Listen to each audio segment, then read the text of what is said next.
I think part of it is that when you over-identify with a particular part of your identity, or you kind of elevate something to an identity level when really it's just a phase you're in, or a job you do, or, a role that you play.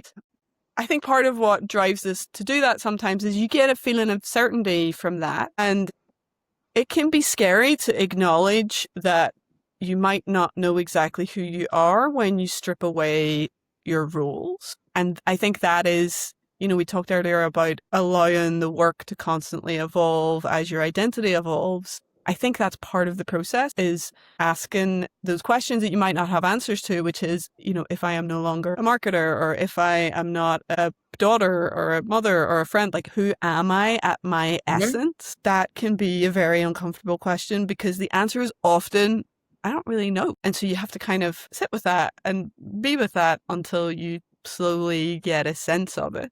And that's emotional labor. Like, it's hard work. So sometimes we find we take solace in the identity of our roles. Right.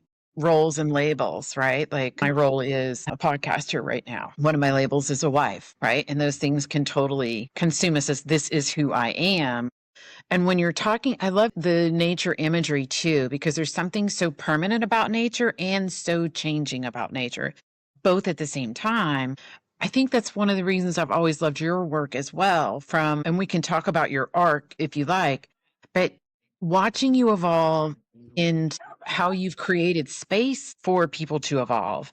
Like, when I was digging around in my art drawer this morning, and I pulled out two of the programs that I've done with you. And one of them was an art box that you sent to us. And I'm like, this is interesting, because these are all business people, and some of them are suit and tie business people. I'm a little arty farty, always have been, but these are suit and tie business marketers, right? They know their KPIs and their ROIs, and we're out wandering the streets looking for something to sketch that goes along with a memory that goes with our work. But it's that ability to create space and curiosity, I think, about who you are and what your work means to who you are as a human. That is one of the reasons you've been so successful, and also you help people be successful, even in KPIs, ROIs, all those type of accountabilities or whatever. Yeah, I think it comes down to just remembering we're all human beings. I think that's where I had the first real shift in my work. So I spent a long time thinking I wanted to run a business, and then trying to figure out, how do you run a business and how do you create a business that actually makes some money? And then,